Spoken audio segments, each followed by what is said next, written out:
मैं हूं स्निग्धा कश्यप और आप देख रहे हैं रेयर इन्फो। चलिए शुरू करते हैं आज के इतिहास का सफर। हमारे देश में गांधी जी का नाम आते ही हमारे सामने एक संत या महापुरुष की छवि तैयार होती है, जबकि गांधी जी नग्न होकर महिलाओं के साथ सोते और नहाते थे। उनका मानना था कि अगर किसी महिला के साथ दुष्कर्म हुआ हो तो उसे हिंसा ना करके आत्महत्या कर लेनी चाहिए। इतना ही नहीं, एक समय पर गांधी जी रंग भेद और जाति भेद जैसी कुप्रथा का भी समर्थन करते थे। अब सवाल ये आता है कि इन आरोपों में कोई सच्चाई भी है या गांधी जी जैसे महान व्यक्तित्व का कुछ लोगों के द्वारा चरित्र कलंकित किया जा रहा है। और अगर ये आरोप सच है तो क्यों उन्हें आज भी इतना सम्मान दिया जाता है, क्यों उन्हें महात्मा बोला जाता है। आज हम बात करेंगे गांधी जी के उस डार्क साइड के बारे में जो आज तक हमसे छिपाया गया है। गांधी जी का जन्म 1869 में ब्रिटिश रूल्ड इंडिया के गुजरात में पोरबंदर नाम के एक जगह पर होता है। लेकिन साल 1888 में जब वे 19 साल के थे, अपनी लॉ की पढ़ाई के लिए लंदन चले गए, जहां से 1891 में वे इंडिया लौटते हैं और बतौर बैरिस्टर खुद को स्टैब्लिश करने की कोशिश करते रहते हैं। लेकिन वे जल्द ही समझ गए कि इंडियन लॉ के बारे में उनकी जानकारी बहुत कम है, जिसकी वजह से उन्होंने तय किया कि वे वकालत नहीं करेंगे। जिसके कुछ समय बाद गांधी जी एक इंडियन फर्म कंपनी में काम करने दक्षिण अफ्रीका चले गए। अफ्रीका में रहने के दौरान एक बार वे ट्रेन के फर्स्ट क्लास कंपार्टमेंट में बैठकर यात्रा कर रहे थे। उनके पास फर्स्ट क्लास की टिकट थी, बावजूद इसके टिकट कलेक्टर ने उन्हें थर्ड क्लास कंपार्टमेंट में जाने को बोला और इसका कारण था गांधी जी का स्किन कलर। उस टाइम पर केवल गोरी चमड़ी वाले ही फर्स्ट क्लास में जर्नी कर सकते थे। जब गांधी जी ने टिकट कलेक्टर की बात मानने से इनकार कर दिया तो उन्हें टिकट होने के बावजूद भी ट्रेन से बाहर निकाल दिया गया। इस घटना से गांधी जी के आत्मसम्मान को बहुत चोट पहुंची और उन्होंने रंग भेद यानी रेसिज्म के खिलाफ आंदोलन शुरू कर दिया। लेकिन बावजूद इसके गांधी जी पर अक्सर रेसिज्म यानी रंग भेद को समर्थन करने के आरोप लगते रहे हैं। कुछ साल पहले 2018 में एक वीडियो वायरल हुआ था। यूनिवर्सिटी ऑफ घाना के स्टूडेंट्स ने महात्मा गांधी की स्टैच्यू को हटा दिया, ये कहते हुए कि महात्मा गांधी रेसिस्ट थे। आपको बता दें कि ये स्टैच्यू 2 साल पहले ही भारत की ओर से घाना को गिफ्ट किया गया था। अब सवाल ये आता है कि गांधी जी ने तो साउथ अफ्रीका में रेसिज्म के खिलाफ आंदोलन किए थे, तो फिर ब्लैक पीपल उस इंसान पर रेसिज्म के आरोप क्यों लगा रहे हैं। तो यहीं से कहानी में मोड़ आता है। महात्मा गांधी ने अफ्रीका में रंग भेद के खिलाफ आंदोलन जरूर किया था, लेकिन पक्षपाती ढंग से। गांधी जी यूरोपियन को सबसे ज्यादा बेहतर मानते थे। उन्होंने अंग्रेजों को ये दिखाने की कोशिश करी कि भारतीय एक पुरानी सभ्यता से बिलोंग करते हैं, जबकि अफ्रीकन्स के साथ ऐसा नहीं है। इस नाते इंडियंस अफ्रीकन्स से ज्यादा बेहतर हैं और ज्यादा सम्मान डिजर्व करते हैं। साउथ अफ्रीका में गांधी का मानना था कि व्हाइट पीपल को वहाँ डोमिनेंट ग्रुप होना चाहिए, क्योंकि ब्लैक अफ्रीकन्स वहाँ प्रॉब्लम क्रिएट करते हैं और जानवरों की तरह रहते हैं। साल 1904 में एक बार गांधी जी ने हेल्थ ऑफिसर को लेटर लिखते हुए कहा था कि कुलीस्लम नाम की जगह से, जहां इंडियंस के साथ अफ्रीकन्स भी रहते हैं, वहां से अफ्रीकन्स को निकाल कर बाहर कर दिया जाए, क्योंकि वे असभ्य हैं और गंदगी फैलाते हैं। इतिहासकार विनय लाल बताते हैं कि गांधी जी एक रेसिस्ट थे, ये सच है, लेकिन ये उनके शुरुआती दिनों के विचार थे जो बाद में बदल गए थे।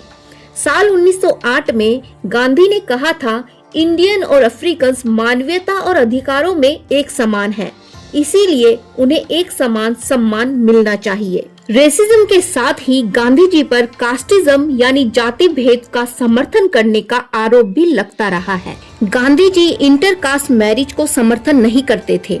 उनके बेटे मनीलाल फातिमा नाम की एक मुस्लिम लड़की से प्रेम करते थे, लेकिन गांधी जी ने इस संबंध को नहीं स्वीकारा और मजबूरन मनीलाल को एक हिंदू लड़की से ही शादी करनी पड़ी। उनके एक और बेटे देवदास लक्ष्मी नाम की एक दलित लड़की से प्रेम करते थे। गांधी इस रिश्ते के भी खिलाफ थे, हालांकि बाद में वे मान गए थे। भारत में एक हिंदू दलित समुदाय है, भंगी या हरिजन। गांधी का मानना था कि भंगी समाज के लिए बहुत जरूरी है क्योंकि वे गंदगी साफ करते हैं। एक आदर्श भंगी वो है जो बहुत अच्छे ढंग से टॉयलेट साफ करना जानता हो। तो सवाल ये आता है कि गंदगी साफ करना केवल भंगी समुदाय का ही काम है? क्या कोई एक काम पूरी जाति विशेष का परिचय और बाध्यता होनी चाहिए? उनकी ऐसी धारणा के कारण दलित समाज गांधी जी की बहुत आलोचना करते थे। 2018 के जयपुर लिटरेचर फेस्टिवल में Indian American writer Sujata Gidla ने कहा कि गांधी रंग भेद और जाति भेद को समर्थन करते थे। वो हमेशा इंडियन कास्ट सिस्टम को प्रिजर्व करना चाहते थे और उन्होंने दलितों को हमेशा मीठी बातें बोलकर बहला फुसला कर रखा क्योंकि वे मुस्लिम्स के खिलाफ एक यूनाइटेड हिंदू मेजॉरिटी चाहते थे। कुछ इतिहासकारों का मानना है कि रंग भेद और जाति भेद नहीं होना चाहिए। गांधी जी ऐसा बोलते जरूर थे, लेकिन इसके लिए उन्होंने कोई विशेष काम नहीं किया। 1935 में हिंदू अपर कास्ट और हरिजनों के बीच एक विवाद चल रहा था। हरिजन चाहते थे कि उनके बच्चे भी बाकी बच्चों के साथ बिना किसी भेदभाव के एक साथ पढ़ाई करें, लेकिन अपर कास्ट को ये मंजूर नहीं था। उन्होंने हरिजनों को इतना परेशान किया कि वे अपना घर-बार छोड़कर दूसरी जगह चले जाने के बारे में सोचने लगे। ये खबर जब गांधी जी के पास पहुंची तो उन्होंने भी हरिजनों को गांव छोड़कर जाने को बोल दिया, जिसके चलते उन्हें कड़ी आलोचना का सामना करना पड़ा और 1935 के आखिर तक गांधी जी के विचारों में चेंजेस आए और उन्होंने कहा कि कास्ट सिस्टम खत्म होना चाहिए। यहाँ आपको गांधी जी का एक पैटर्न देखने को मिला होगा कि गांधी जी के विचार और धारणा समय और परिस्थिति के साथ बदलते रहते थे। उनको जहाँ भी लगता कि उनके विचार समय और परिस्थिति के साथ नहीं मिल रहे हैं, वे अपने विचार बदल देते। साल 1907 में इंडियन ओपिनियन में उन्होंने लिखा कि हर समझदार इंडियन की जिम्मेदारी होनी चाहिए कि वो शादी ना करे और अगर मजबूरी में करनी भी पड़े तो वो अपनी पत्नी के साथ सेक्सुअल रिलेशन ना रखे। इसके एक साल पहले 1906 में गांधी जी खुद भी ब्रह्मचार्य स्वीकार कर चुके थे। उन्होंने ब्रह्मचार्य के नाम पर ऐसे ऐसे अजीब प्रयोग किए जो आज भी समाज में आपत्तिजनक माना जाता है।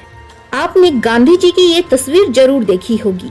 इस तस्वीर में बाईं तरफ खड़ी है 17 साल की मनुबेन जो गांधी जी की नातिन थी और दाईं तरफ खड़ी है 18 साल की आभा बनर्जी जो गांधी जी के भतीजे कानू बनर्जी की पत्नी थी। तस्वीर को देखकर आपको लग सकता है कि गांधी जी और उनके बीच तो पिता पुत्री जैसे संबंध हैं, पर ऐसा नहीं था। प्रसिद्ध लेखक गांधी बायोग्राफर रामचंद्र गुहा अपनी किताब गांधी बिफोर इंडिया में बताते हैं कि गांधी इन दोनों के साथ बिना कपड़ों के सोया करते थे। इनके अलावा गांधी अपनी पर्सनल डॉक्टर सुशीला नायर के साथ भी सोया करते थे। देश आजाद होने के बाद यही सुशीला नायर भारत की स्वास्थ्य मंत्री बनी। गांधी जी हमेशा मनु और आभा के कंधों पर हाथ रखकर चलते और मजाक में उन्हें वॉकिंग स्टिक्स कहते। वो आश्रम की फीमेल फॉलोअर्स से मसाज भी लिया करते। आश्रम की सारी महिलाएं उनके अजीब ब्रह्मचार्य प्रयोग का हिस्सा थी, जिसके चलते गांधी उनके साथ नग्न होकर नहाते और सोते थे।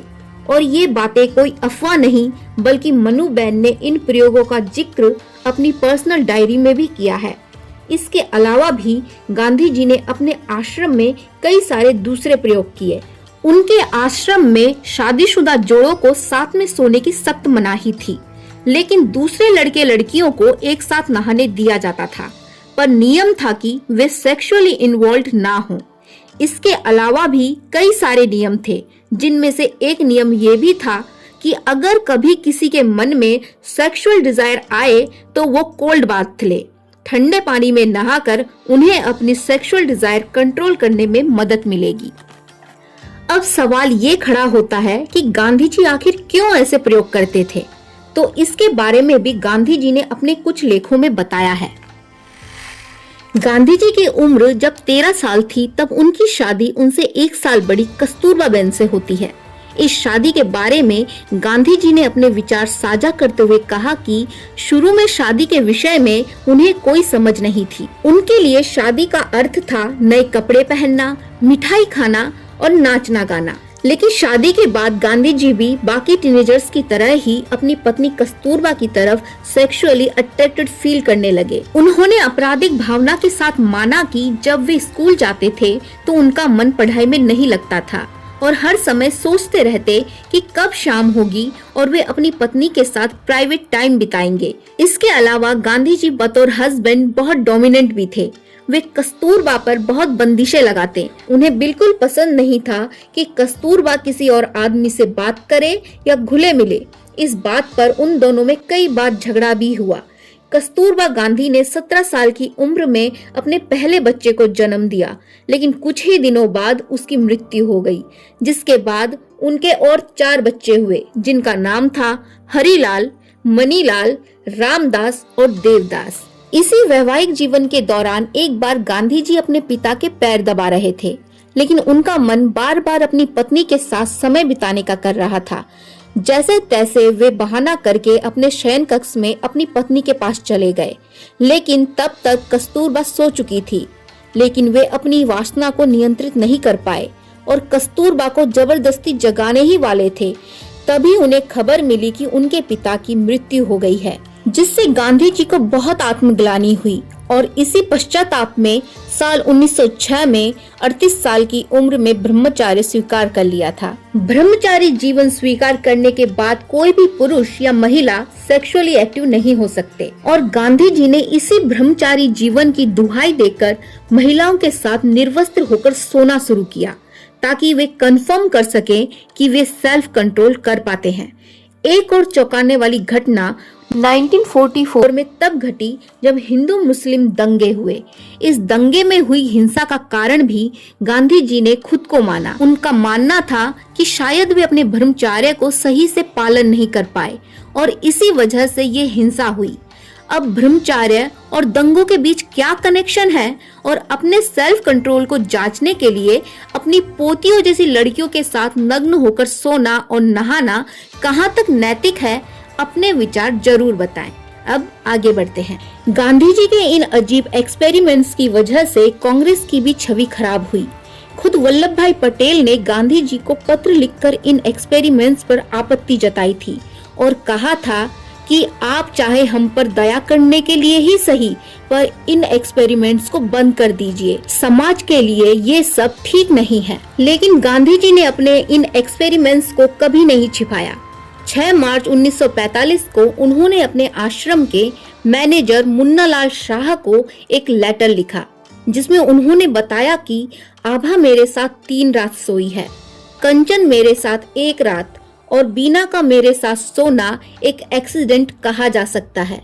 मुझे मनु और आभा ने बताया है कि कंचन का ब्रह्मचर्य पालन करने का कोई विचार नहीं है। उसने मेरे सामने सिर्फ इसलिए कपड़े उतारे ताकि मुझे कष्ट ना हो। गांधी जी जिस कंचन की बात कर रहे थे वे गांधी जी के मैनेजर मुन्नालाल शाह की पत्नी थी। 16 मार्च 1947 में निर्मल कुमार बोस, जो गांधी जी के काफी क्लोज थे, गांधी जी के कॉलीग किशोरी लाल को एक लेटर लिखा, जिसमें लिखा था, जब मुझे पता चला कि गांधी जी महिलाओं के साथ नग्न होकर नहाते और सोते हैं ताकि अपनी सेक्सुअल डिजायर की परीक्षा कर सके, तो मैं भौचक्का रह गया, क्योंकि मैं कभी महिलाओं के साथ ऐसा नहीं कर सकता। महिलाओं के प्रति मेरा सम्मान ऐसे किसी एक्सपेरिमेंट्स के लिए उन्हें साधन की तरह प्रयोग करने की इजाजत नहीं देता। अगर इतने में ही आप चौंक गए हो तो अभी तक बहुत कुछ बाकी है। वीडियो के आखिर तक बने रहिए।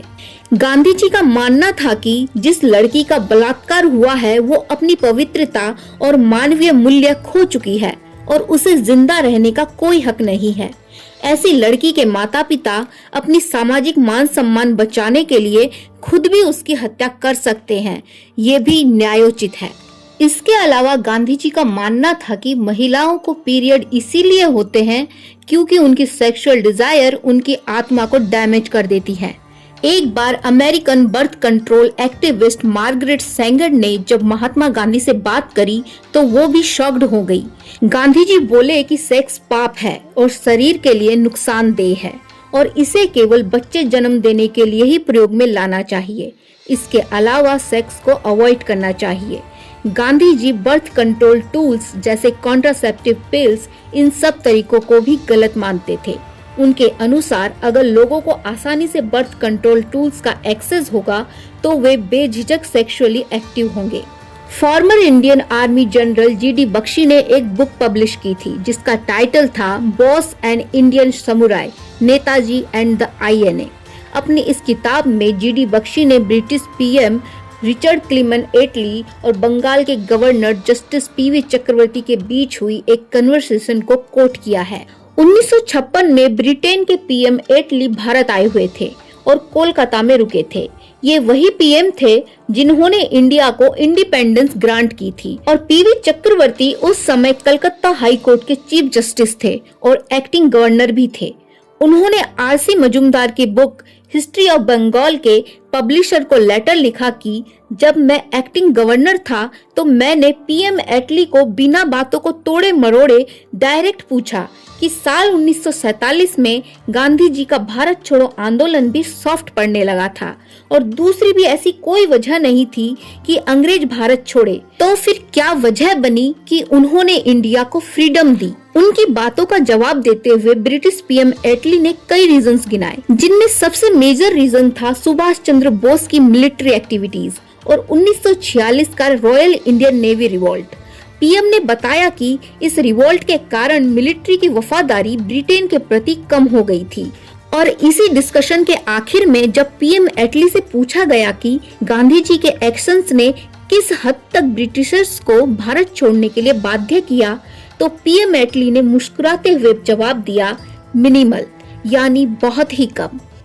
ब्रिटिश पीएम ने ब्रिटिशर्स का भारत छोड़ने का मेन रीजन बताया था सुभाष चंद्र बोस और रॉयल इंडियन नेवी म्यूटिनी, लेकिन गांधी जी ने इस वजह को क्रिटिसाइज किया था।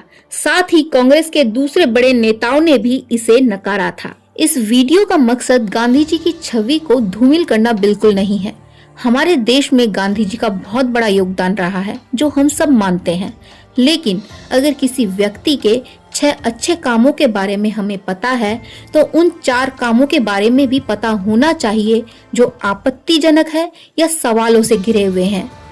इस वीडियो के बारे में आपके क्या विचार हैं? गांधी जी के डार्क साइड के बारे में आपका क्या मानना है, क्या सोचना है? जरूर कमेंट करके बताएं और ऐसे ही हमारे साथ जुड़े रहिए। Thanks for watching.